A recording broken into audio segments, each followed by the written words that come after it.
How can we stop our societies from falling apart? At first, I guess we have to understand what's going on. And many people are making the point that it's the economy, stupid. But I'm not so convinced because I see the same trend in Western countries that are very rich, Western countries that have a very, very strong social welfare system that is hundreds of years ahead of what is available in the US.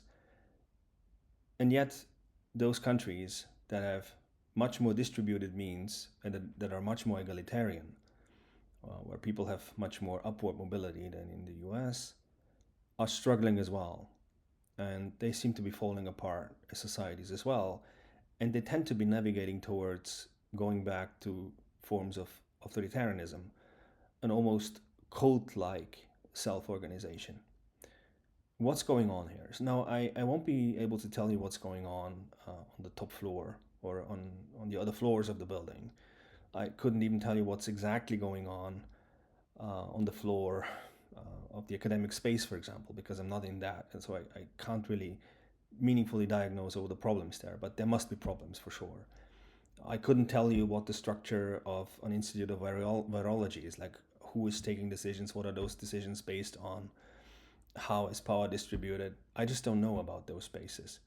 Most of us don't anyway, yet we talk about those. I just will refrain from talking about spaces that I don't have immediate access to and can meaningfully speak about.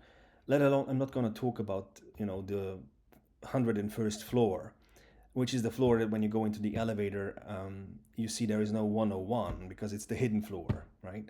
That supposedly is steering the ship. I won't be talking about that hidden floor because, again, I don't have access to those. But I have access to the first floor. I have access to common sense, to culture as a whole.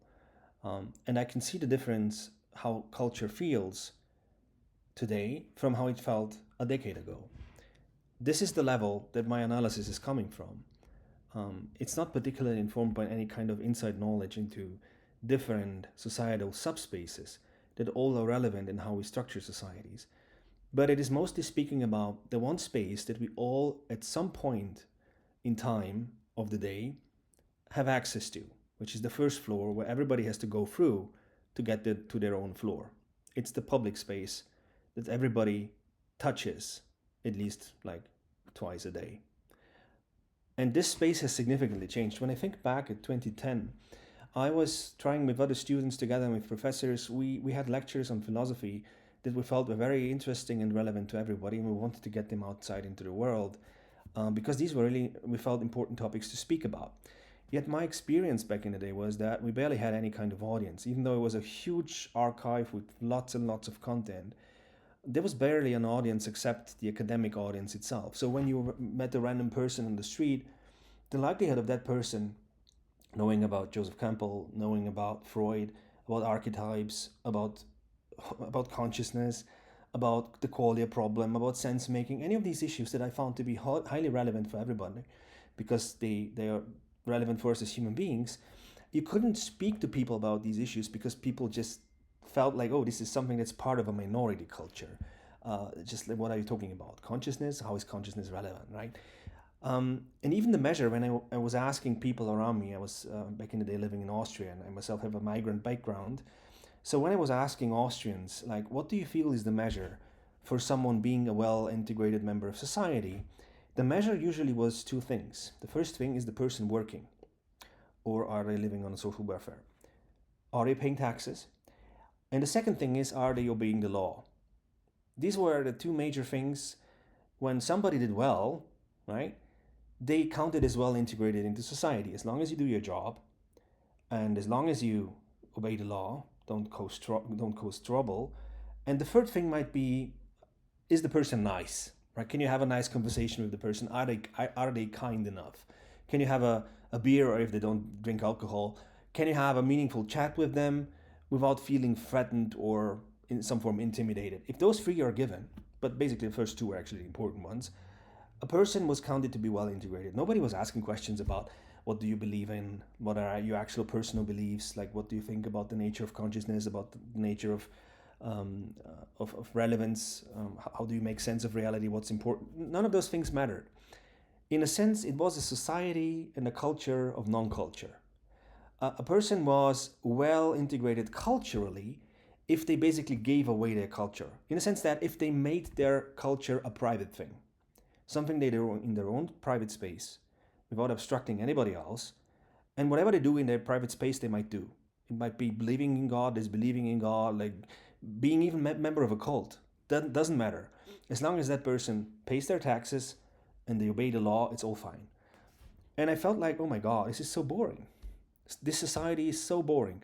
It looks relatively stable, but it basically expects you to give up your, for example, tribal nature, to give that up, and instead become a capitalist, become someone who is mainly driven by making a living, by accumulating wealth, and using that wealth then to follow up your own personal interests. So once you're doing your job and paying your taxes, with all the wealth that you've accumulated, you can raise a family, you can go travel, you can follow up hobbies, you can do stuff, whatever you like, in your own private space.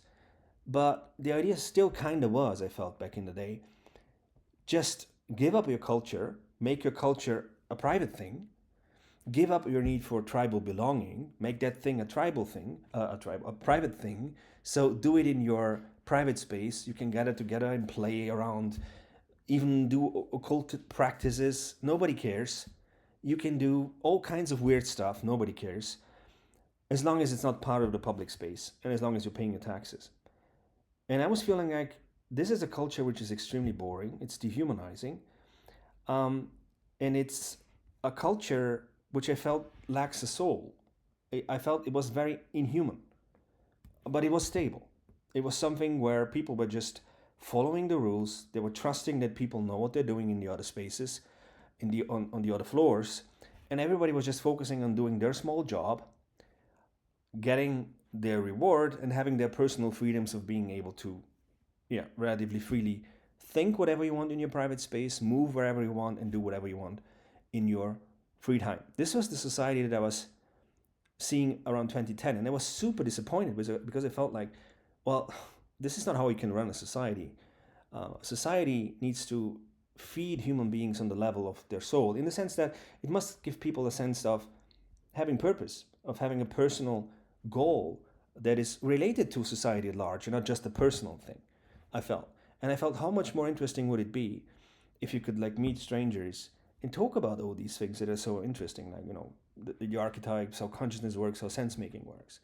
So it felt very lonely as a society, even though you had constantly exchanges with people around a beer. Those exchanges were mostly about the weather, right? They were usually avoiding the really deep topics and conflicts, and superficially it seemed to work. I felt it.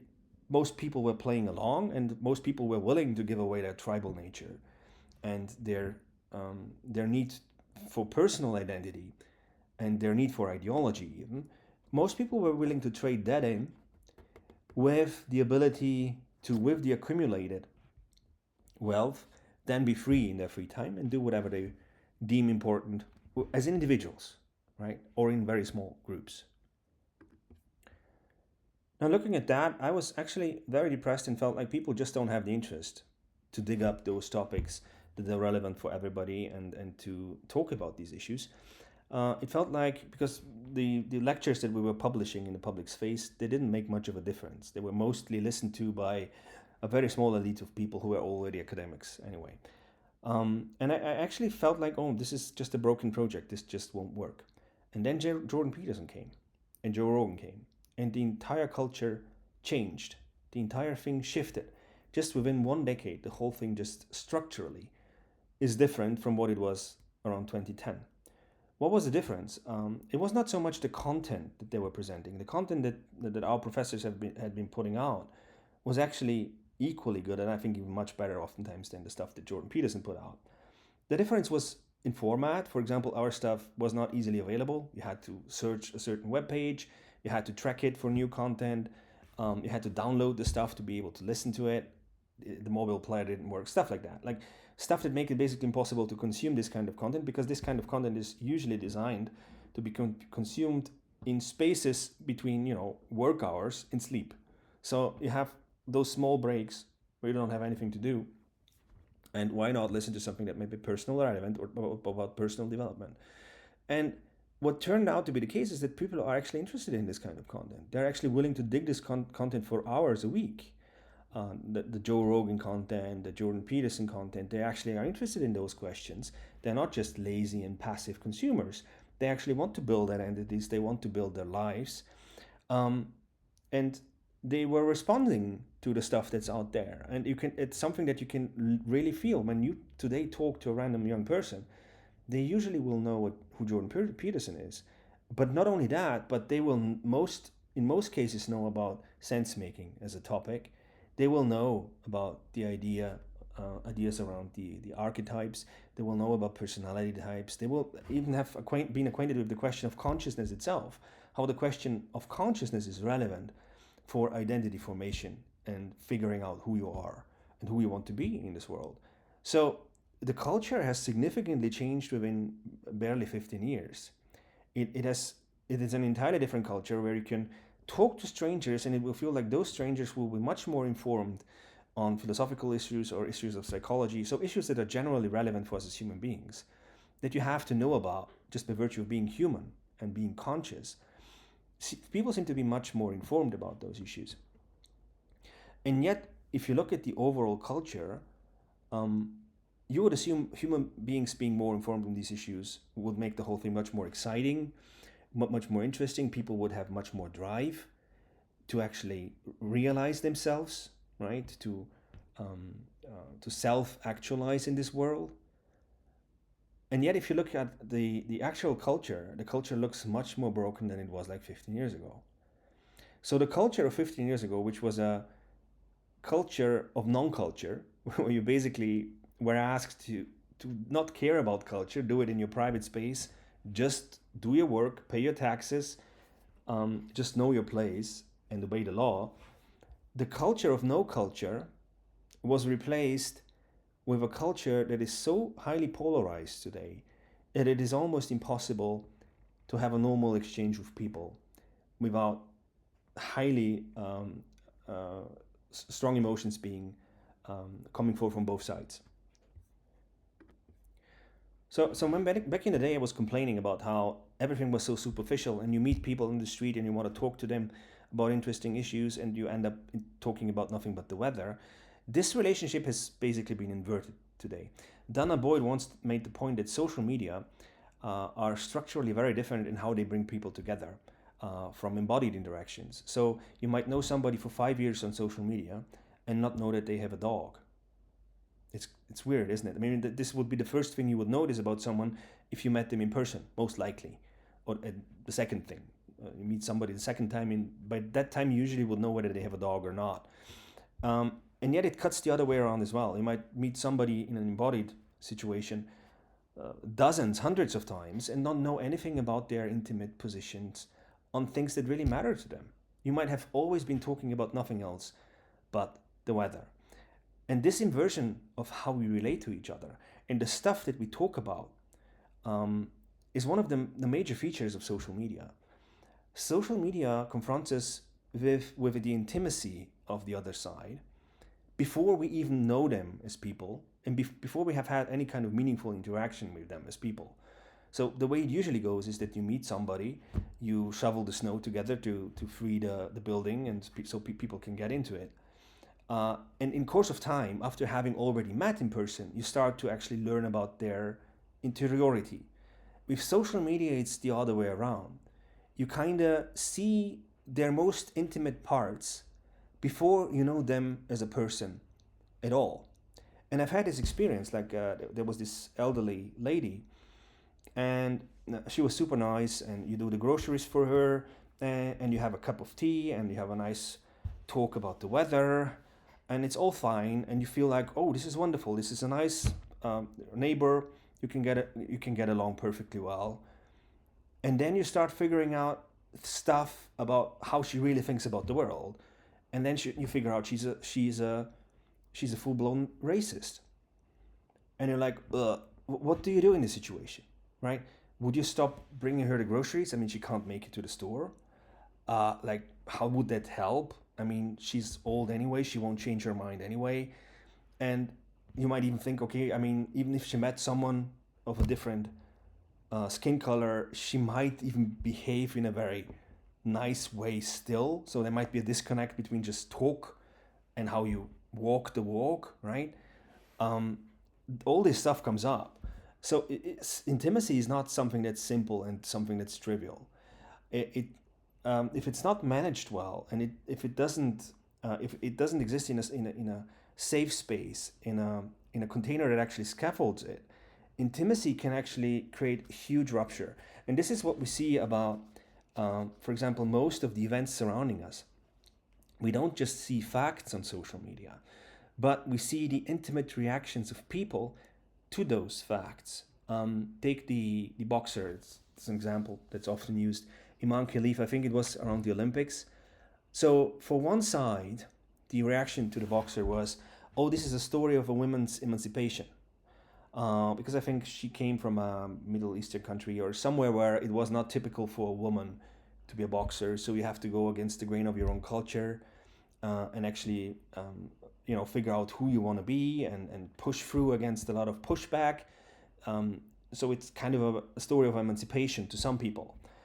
To other people, the same facts, the same situation was representative of the downfall of Western society, where the distinction between a man and women has to such a degree been blurred that you can't even speak of women's rights anymore because you're basically letting women be beaten up by men. This was how people were reacting from the other side. There were many other polls as well. So, what you see in this space is not facts, but you see symbols. What you see on social media is how people make those facts relevant to themselves. You see their intimacy without having agreed to that in the first hand, and without having created safe spaces so that exposure to intimacy won't result in a felt sense of disgust. Because this is the thing that usually human beings react with. When somebody exposes their intimacy, and this across the board, right, from embodied to intellectual, right in front of you, the typical reaction is not just neutral and taking it as a fact, but the typical reaction usually is embodied. You have a sense of being disgusted by it, you have a sense of being excited by it. You have, in most cases, however, not a sense of just observing a fact among other facts. It's something that's in most cases touching, in most cases exciting in some direction. And that's just something that we human beings are generally not really capable of dealing with.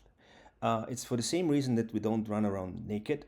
You can't really run a society where there are no boundaries to intimacy and where intimacy is not managed in ways that are constructive. The natural reaction, the gut reaction that we have to the intimacy of others is the experience of disgust. And this is exactly what I think we can observe on social media. We don't just perceive other people making different facts than we are about reality. What we perceive is our own disgust at what other people are saying, our own disgust and shock at what other people are seeing and what other people are not seeing, at what other people are making visible and what other people are making invisible or blending out. This is the typical reactions that you get on social media.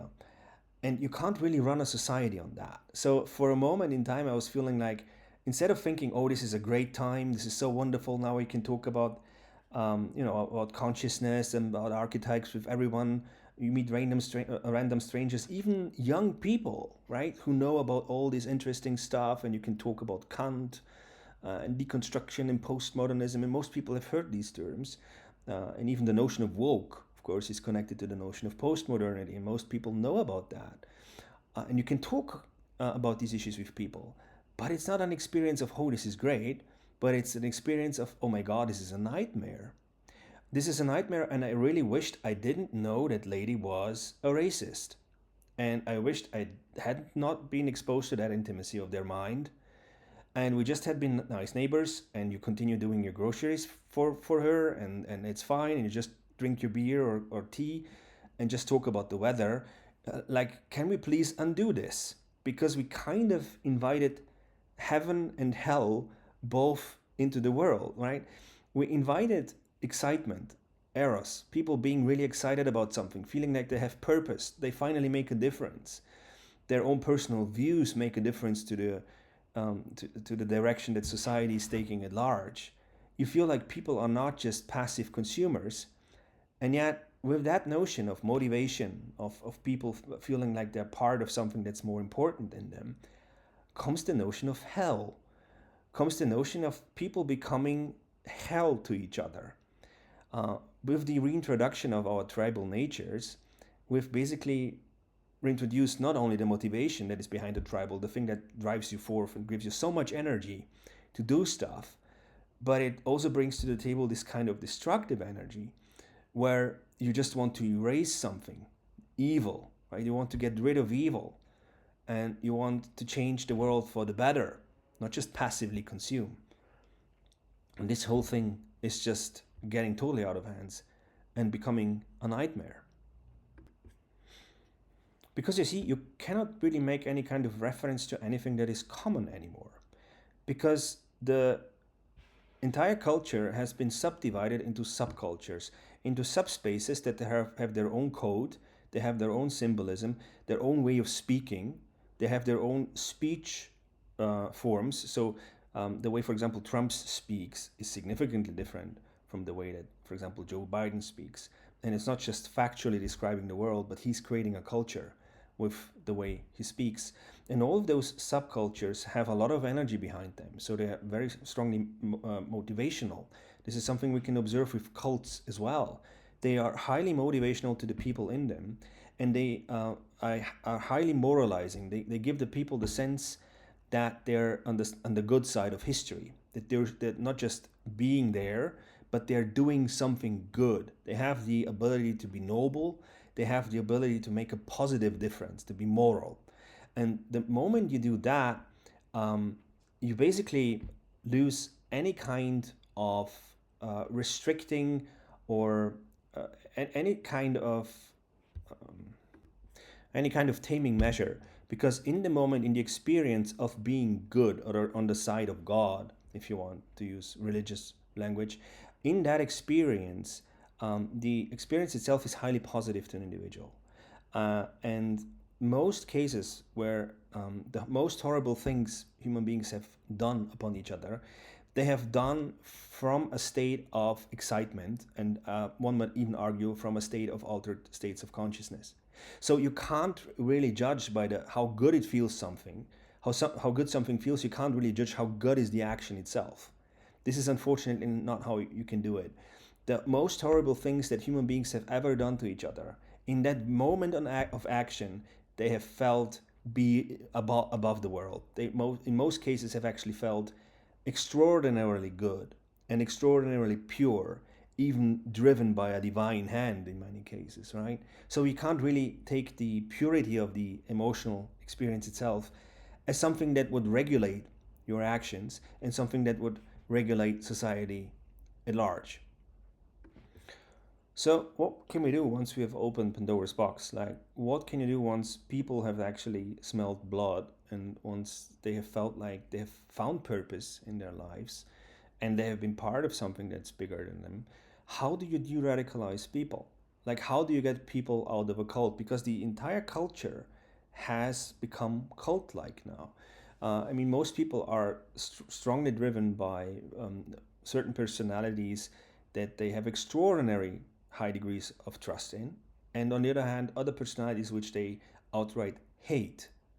These are typically cult like features. When members of a cult are being asked to tell about the reality, they will usually tell about reality in terms of friend and foe, in terms of somebody they have highest commitment for and literally actually love and would devote themselves to that person and devote their lives for that person.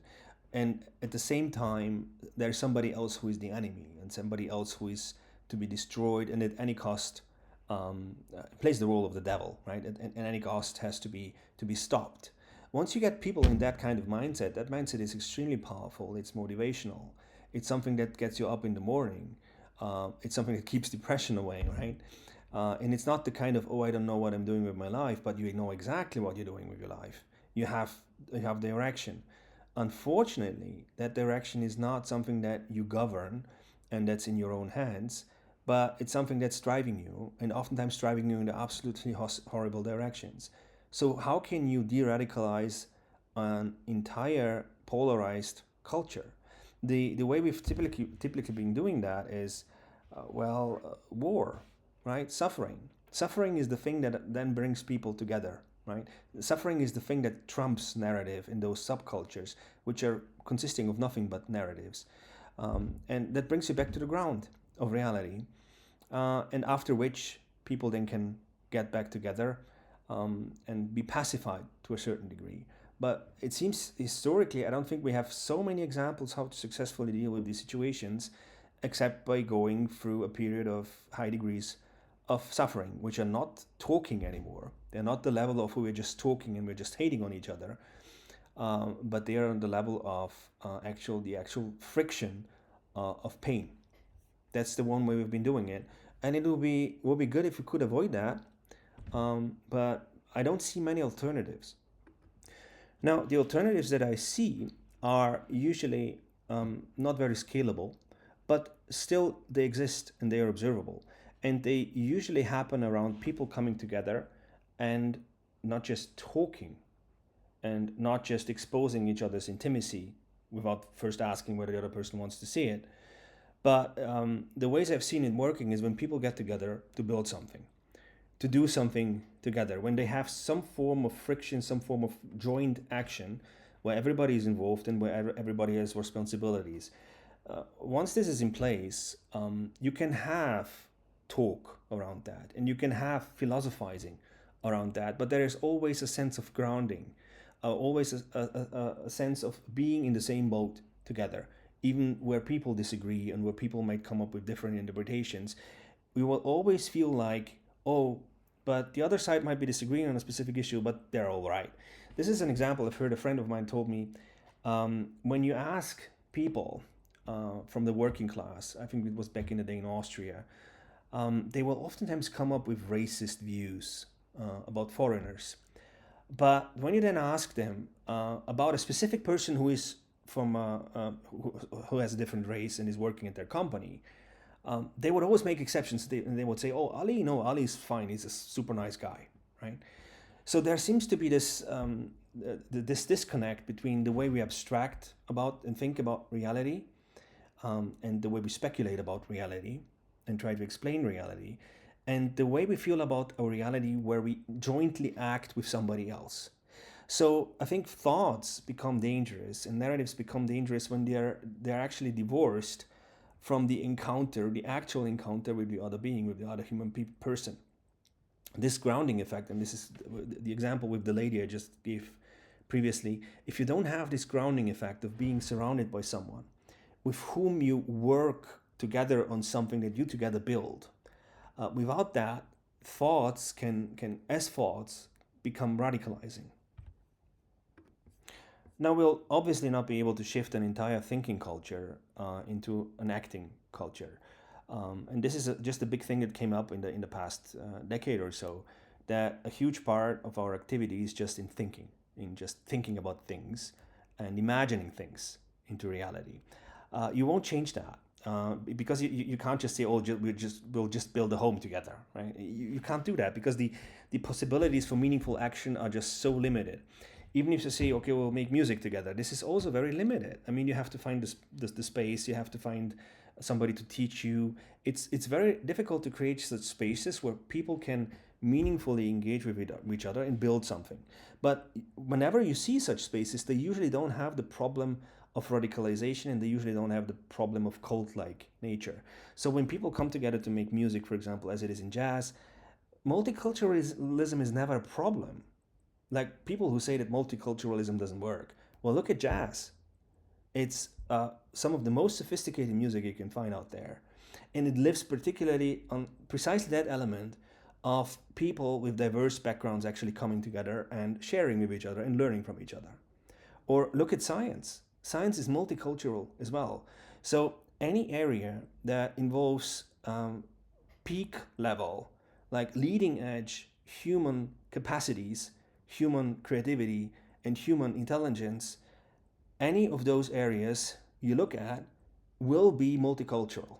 Just an empirical observable fact, whether you like it or not. So to all of those who say that multiculturalism doesn't work, I mean, just look and just listen. Just listen to music. The moment I think that's enough to actually see whether multiculturalism works or doesn't. Just see, are there any legitimate creations which are the result of a multicultural engagement of people with each other?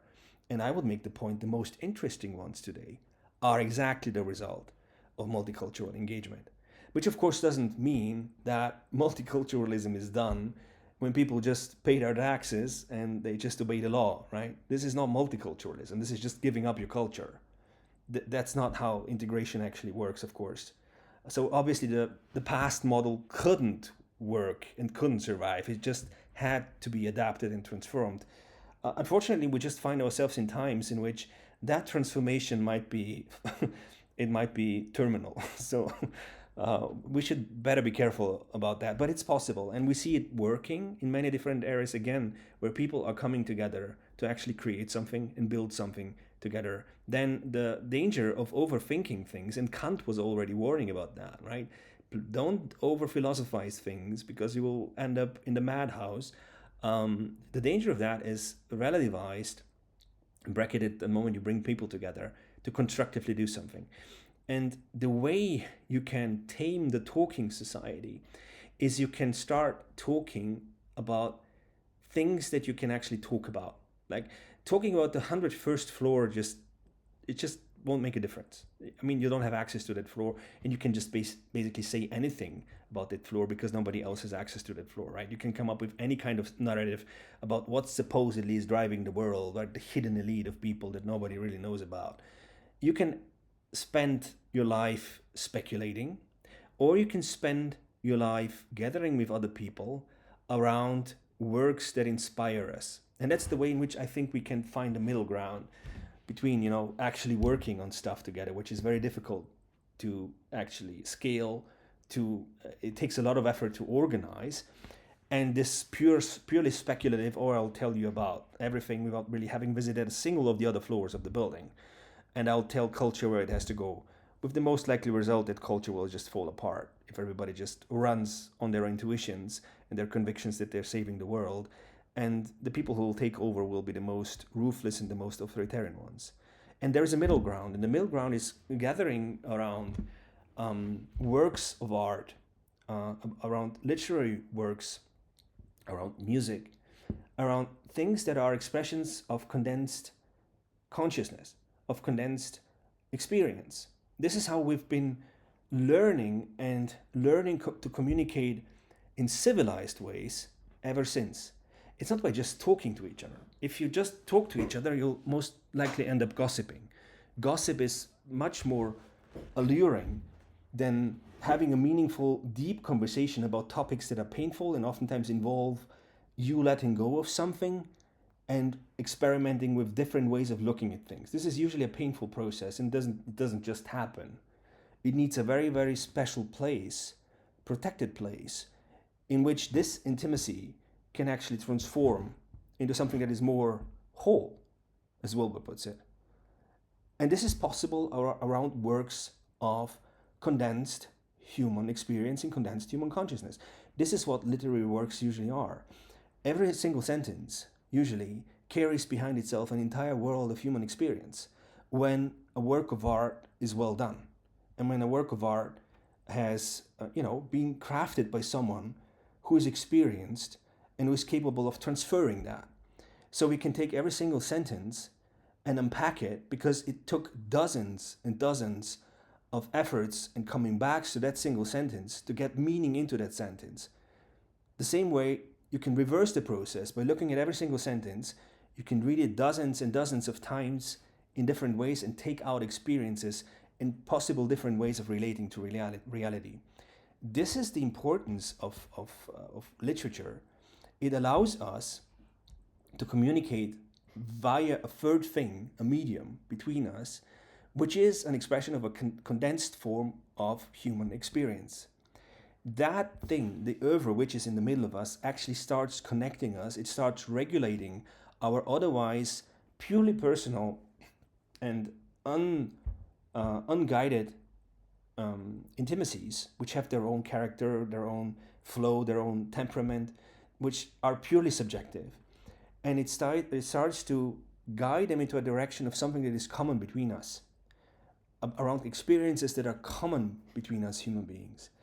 This gathering around music that touches us, this gathering around literature that touches us, and doing this again and again with people from all kinds of backgrounds, with people of all kinds of age groups, is the thing that can actually bring people together in an act where you're not just talking, you're not just thinking worlds into existence, but where you are actually sharing experience with others, where you're actually sharing in a protected space, in a guided space, intimacy with each other. Without this, if you want, quarantine station, right, which is isolated from the world and all the impulses and inputs that come from the world, I think sharing intimacy is just not possible, particularly not on a global scale, where you would be able to navigate with many other people. Like Jim Roth has been making the point, if you pass the number of I think 150 or something, you can't deal with more people than that. You can't create meaningful relationships with people more than that. It's usually the number where you can't really remember the names of people. They just become, shells. People are just not built for that. People are not built to have meaningful relationships with everybody who is out there. And people are not built with that, of building one global unified subjectivity that everybody has to share, right? Everybody has to find the same thing offensive. Everybody has to find the same thing funny. That's not how human minds work. Human minds need, on the one hand, the freedom to have their own personal way of tasting life. Yet on the other hand, we need to have something like society. So we need to have something that's binding to everybody, and something that we can jointly feel we're all participating in as equals. And it's not about our personal intimacy, but about around something shared. And that shared space, I think, can only come into existence when we tame our subjectivity, when we tame our immediate affective reactions that we have to the world through the prism of artworks, great literature, great philosophy, great theological works and thinking. And it takes an effort. It takes the effort of thinking in a more disciplined manner. It is also thinking, but it is disciplined because it's trying to focus around something that matters to others as well. It is more disciplined because it stops thinking for a moment and listens to what the other side is actually saying. And it is also a form of action because it involves you coming up with your own way of reading that, which you've been engaging with, right? You're coming up with your own version of it, writing it down, coming up with a literary work, coming up with open educational resources, coming up with your own takes on these issues is also action. It's not just talking, but it's the result of friction with the subjectivities of others and mediating with the subjectivities of others. And this is something that I've seen work. The question is whether you can scale it, whether you can see it work among the group of just a few people, but whether those groups of mediated subjectivity, where people feel like they're in the same boat, they might disagree on how they look at a specific issue, how they think about a specific issue, but they still feel like they are part of the same, they are sitting in the same boat. They have this tribal experience on the one hand, so they have the felt sense of being in touch with the people surrounding them, the people that they have spent time with, trying to figure out what's the meaning of this work, how they have a joint experience of being in the same boat. They have this tribal experience, and yet they have opened up themselves and their minds to the universal in us, to that which speaks to everybody and which is capable to listen to everybody. And we will see. I think that's something that's not new. I think this is exactly what, for example, you see the sophists already. They have a bad reputation, but at the times of Socrates, these were the guys that were running around and talking about things that really matter to everybody, including to young people, and getting young people overexcited around these topics. even to the degrees that were obviously dangerous and manipulative. And so I guess Plato had a point in criticizing them. But the general activity has been there and has been civilizationally foundational forever.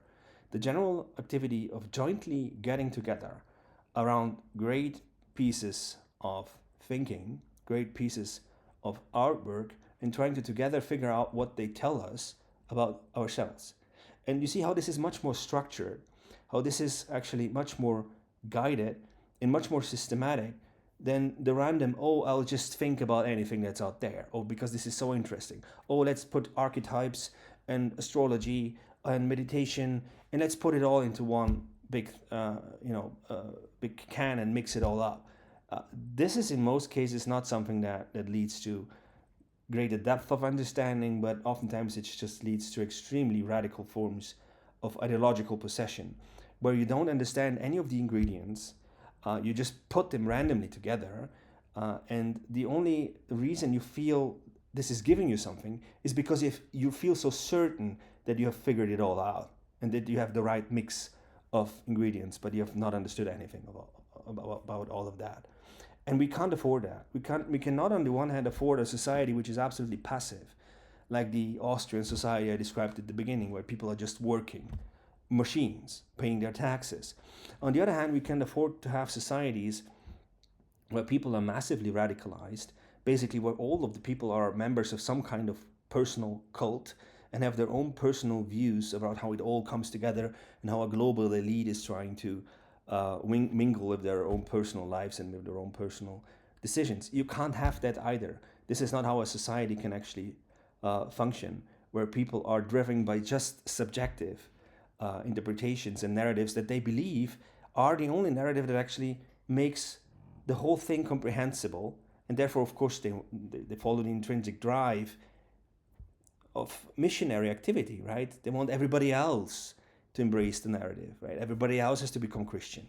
Everybody else has to be, what's the word? If you're a missionary, you have to turn everybody else into someone of you. And that's not the way to go into the future. I don't think it has not worked in the past. We've seen it that never worked.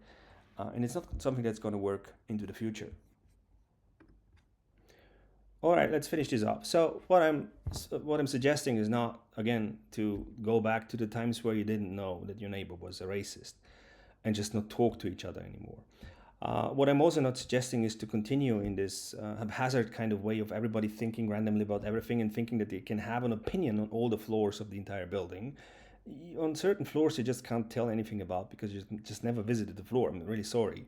You need some kind of empirical grounding if you want to have meaningful, reasonable positions on issues. What I'm suggesting is to add just a little bit of discipline to the whole thing, right? Just a little bit of German order to the whole thing. The difference simply would be when you're doing these discussions, like do it in a systematic way, do it just properly. Like just get together for a few lectures where you get to know the other people who are there. Just don't talk to just random strangers in a constant flux of novelty on your social feed, but get together for 10 lectures and do 10 lectures on something that's important to you with people who might even disagree on these issues, but at least share the interest with you.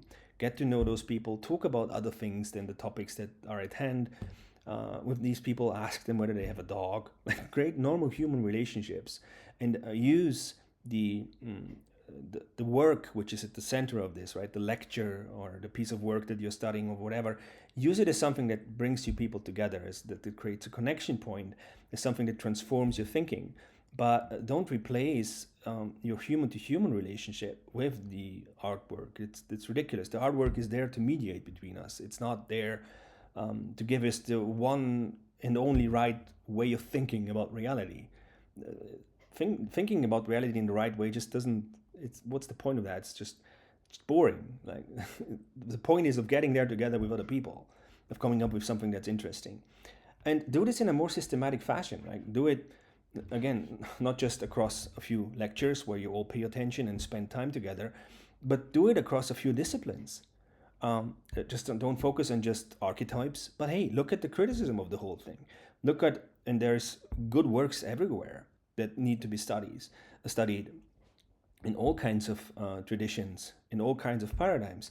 So jump into a different paradigm that has intelligent representatives that are inspiring, and study their work as well. Again, with others, do it systematically, spend some time on it together. And I think the experience that this that gives you and the things that it affords you is to have opinions about issues without feeling particularly dependent on those opinions. So you might have a sense of what's going on on a special floor of the building because you've just been acquainted with it, and you might see the problems of it. But it's not something that defines your identity anymore, exclusively. The knowledge about those floors is not that which defines your identity, but that which defines your identity is the joint experiences that you've had with other beings. And this is, I think, where we draw identity from. This is where we get a sense for being someone. It's not about having the right kind of view about reality and believing in the right kind of God. That's not where we draw actual identity from. We think we do. And when we overdo it, we end up in various forms of fundamentalism, where we are still chasing the most perfect picture of how reality is supposed to be. And we actually never get it. We never really feel having an identity. The way we get to an identity is actually friction. It's simple. It's the presence of other people. And those people oftentimes that don't even have to say something particularly intelligent. It's just the presence of jointly being in the world with other people that already gives you a legitimate source for identity and for knowing who you are. It doesn't take to be something special. You don't have to say something smart. You don't have to figure out the world in all of its details. And I think this is basically tilting the image upside down. I think what's happening in more radicalized ways of thinking is that they overemphasize the having the one legitimate way of thinking about reality right. And this is the only thing that matters. And it matters more than personal relationships. And it matters more than the will of actual people that are facing you and that are saying no to you. Your opinion matters more. This is radicalization. This is a form of fundamentalism that at the end of the day doesn't get you in touch with reality, but it divorces you from reality. You couldn't be further away from reality, independently of how strongly you think about reality. And that's, I think, a direction we can take. The direction of de-radicalization is the direction of getting together with other people, not around agreeing with those people, not around sharing the same code of thinking, or around sharing the same frames in which we interpret reality, but through the mediation of some artwork, some great work in a bigger sense, through the mediation of that, to find ways of expressing something that matters to us, something that we see, something that we've experienced as relevant, to make that seen to other people who are equally willing to pay attention to it and see you as who you are. This is something that can satisfy the tribal need of belonging, while at the same time open you up to the diversity of perspectives that the postmodern world just is composed of, whether we like it or not. I had an Iranian teacher who once said, today when you go into the tub, you're just surrounded by people who obviously are different from you. Whether you like it or not, it's just you can't go back to times where there's just one book and everybody reads it and agrees with that, and everybody uses that one narrative to make sense of reality. You just can't go back to that. We're living in postmodern times where at the very minimum, this simply means that people will have different ways of thinking about reality and feeling about reality. And we'll have to figure out how to navigate that space.